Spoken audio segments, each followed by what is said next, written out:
जय हिंद साथियों। चलिए अपने सफर को फिर आगे बढ़ाते हुए आपके अपने चैनल अवध कोचिंग क्लासेस में स्वागत करते हैं। चलिए देखते हैं आज कैसे कैसे प्रश्न हैं संविधान के। भारत के संविधान में मौलिक अधिकार, भारत के संविधान में मौलिक अधिकार, अब आगे ऑप्शन कह रहा है मूल संविधान का हिस्सा था, चौथे संशोधन द्वारा जोड़ा गया, संसद द्वारा 1952 में जोड़ा गया या 42वें संविधान संशोधन द्वारा जोड़ा गया। नहीं भाई, ये संविधान का हिस्सा था। पहले से जब संविधान हमारा बना तो संविधान का हिस्सा था और 7 मौलिक अधिकार मूल संविधान में दिए गए थे। हमने इसकी चर्चा की है आपसे कि 7 मौलिक अधिकार पहले थे, वर्तमान में 6 हैं, यानी कि मूल संविधान में इसका वर्णन था। ओके, चलिए आगे बढ़ते हैं अगले प्रश्न की ओर। अगला प्रश्न क्या कह रहा है? भारतीय संविधान के अंतर्गत मूल अधिकारों का संरक्षक कौन है? भारतीय संविधान के अंतर्गत मूल अधिकारों, मौलिक अधिकारों का संरक्षक कौन है? तो मौलिक अधिकारों का संरक्षक न्यायपालिका है, यानी कि supreme court plus high court, यानी कि सर्वोच्च न्यायालय और उच्च न्यायालय। इनकी बात करें तो आर्टिकल 32 के तहत ये सेफ रखते हैं और आर्टिकल इनकी बात करें तो आर्टिकल 226 226 के तहत ये क्या करते हैं? संरक्षण प्रदान करते हैं। तो आपका उत्तर क्या है? न्यायिक यानी न्यायालय जो है ये मौलिक अधिकारों का संरक्षण करता है। अनुच्छेद 32 के तहत सर्वोच्च न्यायालय, अनुच्छेद 226 के तहत उच्च न्यायालय। ओके, चलिए आगे बढ़ते हैं। अगला प्रश्न कह रहा है मौलिक अधिकारों का प्रमुख उद्देश्य क्या है? मौलिक अधिकारों का जो बनाया गया, संविधान में डाला जो गया, उसका मेन मोटो क्या था, मेन उद्देश्य क्या था? तो मेन उद्देश्य यहां समाज के समाजवादी ढांचे को बढ़ावा देना। नहीं भाई, ये बात नहीं है। समाजवादी ढांचा जो है इसका नहीं, उसमें तो कुछ कुरीतियां भी हैं, कुछ अच्छाइयां भी हैं, कुछ बुराइयां भी हैं। व्यक्तिगत स्वतंत्रता को सुनिश्चित करना, बात तो सही है भाई। व्यक्ति की जो स्वतंत्रता है उसको सुनिश्चित करना है, उसको एकदम फिक्स करना है कि व्यक्ति को किस कैसे कैसे अधिकार मिलेंगे। ऐसा तो हमारा देश है कि हमारे देश में इतने अधिकार हैं कि पूछिए मत। ये मौलिक अधिकारों का ही अधिकार है जो मैं आपके चैनल के थ्रू आपको पढ़ा रहा हूं, आप पढ़ रहे हैं। ये मौलिक अधिकारों का ही उल्लेख है। हम यहाँ उत्तर कोरिया की तरह नहीं कि बस जो सरकार ने कह दिया उतने ही चैनल देखेंगे आप, उससे अधिक कुछ नहीं कर सकते। सरकार ने जो कपड़े डिसाइड कर दिए, जो रंग डिसाइड कर दिए, वही पहनने हैं। हमारे देश में ये सबसे बड़ी अच्छी बात है हमारे देश की कि हमारे देश के संविधान ने यह अधिकार हमको दिया है कि हम जो चाहें वो पहने, जैसे चाहे वैसे वेशभूषा में रहें, अपनी कल्चर सभ्यता को जीवित रखें। ये हमारा मौलिक अधिकार है और हमारे पास ये क्या है? व्यक्तिगत स्वतंत्रता हमारे पास है ये। ठीक है, चलिए आगे बढ़ते हैं अगले प्रश्न की ओर। अगला प्रश्न कह रहा है भारत में मौलिक अधिकारों के संबंध में निम्न वाक्यों पर विचार करिए। वाक्य कौन कौन से हैं भाई? देखिए, यह राज्य कृत के विरुद्ध एक गारंटी है। बिल्कुल बात सही है। राज्य अगर आप खिलाफ कुछ करता है तो उसकी गारंटी है ये। राज्य के कृत, राज्यों के कार्य के विरुद्ध कोई अगर मौलिक अधिकार हमें नहीं मिला तो हम राज्य के खिलाफ मुकदमा कर सकते हैं अनुच्छेद 32 और अनुच्छेद 226 के तहत। उसके बाद कह रहा है यह संविधान के भाग 3 में, बात तो सही है, भाग 3 में है। यह सामाजिक, आर्थिक और राजनीतिक न्याय सुनिश्चित करता है। नहीं भाई, ये नहीं करता है। यह यूएसए के अधिकारों के बिल की भांति है। देखो भाई, अमेरिका में मौलिक अधिकारों को बिल ऑफ राइट्स कहते हैं। क्या कहते हैं? बिल ऑफ राइट्स कहते हैं। कहां पे? अमेरिका के, यानी कि मौलिक अधिकार अमेरिका में जो मौलिक अधिकार है, अमेरिका का जो मौलिक अधिकार, यहां मैं लिख दूं थोड़ा सा तो सही रहेगा। अमेरिका का जो मौलिक अधिकार है वो है बिल ऑफ राइट्स। ये है बिल ऑफ राइट्स, ये बिल ऑफ राइट्स है। और अगर बात करें, ये जुड़ा है इनके यहाँ 1789 में ये जुड़ा इन्होंने अपने संविधान में, और 1790 में इसको अपने संविधान में इंक्लूड किया। ये उनका संविधान बना, यहाँ पे इंक्लूड कर लिया। तो भाई उसकी तरह ये काम नहीं करता हमारा संविधान। हमारे संविधान में जो मौलिक अधिकार है वो ये अधिकार आपको नहीं देता है, ये अधिकार नहीं देता है, सिर्फ 1 और 2 देता है। ऑप्शन देखते हैं इसमें कौन सही है। एक तथा दो सही हैं भाई, बात यहीं पे मिल गई हमारी, यहीं पे बात खत्म हमारी हो गई। यानी कि दो प्रकार का अधिकार हमारे ऑप्शन के तहत मौलिक अधिकार हमको प्रदान करता है। चलो आगे बढ़ते हैं, आगे देखते हैं। अगला प्रश्न कह रहा है भारतीय संविधान के निम्नलिखित अनुच्छेदों में से कौन विधायन सत्ता पर पूर्ण नियंत्रण लगाता है? विधायन सत्ता पर क्या अधिकार है हमारा जो पूर्ण रूप से लगाता है भाई? इसमें 14, 15, 16 और 17 यहाँ पे के अनुच्छेद में कौन सा विधायन सत्ता पर पूर्ण अधिकार लगा रहा है?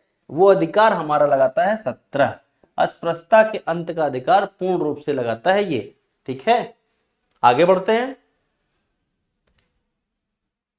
भारतीय संविधान की प्रस्तावना में प्रयुक्त समाजवादी शब्द को निम्नलिखित में से किस अनुच्छेदों के साथ मिलकर पढ़ने से सर्वोच्च न्यायालय को समान कार्य के लिए समान वेतन का मौलिक अधिकार परिभाषित करने की शक्ति प्राप्त हुई है? तो अगर हम बात करते हैं इसमें, तो वो कौन कौन से अधिकार है जिनको मिला करके शक्ति प्राप्त होती है? किसकी शक्ति प्राप्त हो रही है? सर्वोच्च न्यायालय को समान कार्य के लिए समान वेतन, मौलिक अधिकार परिभाषित करने की शक्ति प्राप्त होती है। तो देखो, समाजवाद शब्द को निम्नलिखित में से किस अनुच्छेदों के तहत? तो अनुच्छेदों का यह समूह है। सिर्फ 14 में क्या है? 14 में कहा जाए तो विधि के समक्ष समानता का वर्णन किया गया है। सिर्फ एक बात कही जा रही है एक चीज के लिए। 14 व 15 में कहा गया है लिंग, जाति, वंश, जन्मस्थान के आधार पर भेदभाव नहीं करेंगे। लिंग, जाति, वंश, भाषा के आधार पर भेदभाव नहीं किया जाएगा। अनुच्छेद 14, 15 व 16 में कहा जा रहा है लोक नियोजन के विषयों में समान अवसर ये प्रदान आपको किए जा रहे हैं। तो जो समाजवाद और निम्नलिखित में सर्वोच्च न्यायालय के समान कार्यों के मौलिक अधिकारों को परिभाषित करता है, तो वो सिर्फ यही कह रहा है भैया कि 14 भी आपको मिल रहा है, 15 भी मिल रहा है, 16 भी मिल रहा है। विधि के समक्ष समानता का अधिकार आपको मिल गया, आपको लिंग, जाति, वंश, जन्मस्थान और भाषा के आधार पर भेदभाव नहीं करेंगे ये भी मिल गया, और लोक नियोजन में समान अवसर मिल रहा है ये भी। हाँ, उपखंडों को जरूर ध्यान रखेंगे आप। तो आर्टिकल जो है 14, 15, 16 यानी कि आंसर इसका ऑप्शन 3 सही है। क्लियर? चलिए आगे बढ़ते हैं। आगे देखिए, यहां पे कह रहा है भारतीय संविधान की अस्पृश्यता उन्मूलन से संबंधित अनुच्छेद है। अस्पृश्यता, छुआछूत का अंत किस अनुच्छेद में है? यही लागू है कठोरता से, अनुच्छेद 17। अस्पृश्यता की अंत की बात करें तो ये लागू है। आगे देखें, निम्नलिखित में से भारतीय संविधान के कौन से अनुच्छेद में किसी भी रूप में अस्पृश्यता, अभी हमने दिया अस्पृश्यता शब्द आते ही आर्टिकल 17 कहीं भी हो उसको तुरंत लगा दीजिएगा, यही इसका राइट आंसर होगा। ओके, चलिए आगे बढ़ते हैं, देखते हैं अगला। समानता का अधिकार भारतीयों के लिए सुनिश्चित करता है क्या? समानता का अधिकार है धार्मिक समानता, आर्थिक समानता, सामाजिक समानता, उपयुक्त सभी। अरे भैया, उपयुक्त सभी इसमें दिया जाएगा। समानता आपको सभी प्रकार से, धार्मिक अगर आप अपने धर्म के प्रति हैं तो धार्मिक समानता आपको है, आर्थिक समानता आपको है, और आपको अगर सामाजिक तो सामाजिक भी समानता हमारे देश में दी गई है। ऐसा तो है नहीं कि समाज से बाहर हैं आप, तो ये आपका अधिकार है उपयुक्त सभी। आगे बढ़ते हैं अगला। धर्म आदि के आधार पर विभेद का प्रतिषेध भारत के संविधान का अनुच्छेद 15, यानी कि देखिए धर्म आदि के आधार पर विभेद का प्रतिषेध, ब्रैकेट में ये बात कही जा रही है, भारत के संविधान का अनुच्छेद 15। ठीक, चलो, एक मूल अधिकार है जिसे किसके अधीन वर्गीकृत किया जाएगा? तो यहां पे देखो अनुच्छेद की अगर बात करें तो ये 15 जो है समता का अधिकार है, क्योंकि यहां की बात करें तो आर्टिकल 14 से लेकर आर्टिकल ये 18 तक उपबंधित है। इसका जो वर्णन है 18 तक है। 15 पूछ रहा है तो 15 किस में जाएगा? जाहिर सी बात है भाई, चौथे वाले ऑप्शन में जाएगा। ठीक, चलो, समता वाला हो गया। आगे बढ़ते हैं। निम्नलिखित अनुच्छेदों में से कौन भिन्न वर्ग में आता है? भिन्न वर्ग की बात करें, ये देखो बात तो सही है भाई, भिन्न वर्ग का मतलब समझिएगा किसी और अधिकार में जाता है। ये जो दिए गए हैं आपको ये तीनों, ये है समानता का अधिकार, ठीक है, समता समानता का अधिकार। और यहां की बात कर रहे हैं तो ये है स्वतंत्रता का अधिकार, स्वतंत्रता का अधिकार ये रहा। तो ये है आपका 19 से 22 और ये रहा 14 से लेकर के 18 तक। तो ये भिन्न हो गया भाई, ये एक ही ग्रुप के हैं, एक ही अधिकारों में है, यानी समता के अधिकार में शामिल है, ये स्वतंत्रता के अधिकार में शामिल है। देखो अभी इसके पहले देखिए यहां पे स्लाइड में ये देखिए अधिकार था समता का अधिकार 14 से 18, तो 14 से 18 रहा भाई। तो ये एक ही वर्ग में समता समानता का अधिकार एक ही वर्ग में आ गया। ये रहा आपका स्वतंत्रता वाला, तो ये अलग हो गया भाई, भिन्न है। आगे बढ़ते हैं हम। आगे क्या है, भारतीय संविधान के किस अनुच्छेद में संवैधानिक उपचारों का अधिकार दिया गया है? संवैधानिक उपचारों का अधिकार, संवैधानिक उपचारों का अधिकार अनुच्छेद 32 में है। इसे डॉक्टर भीमराव अंबेडकर ने संविधान की आत्मा, आत्मा प्लस इसी संविधान का हृदय कहा था। ये संविधान की आत्मा और हृदय है।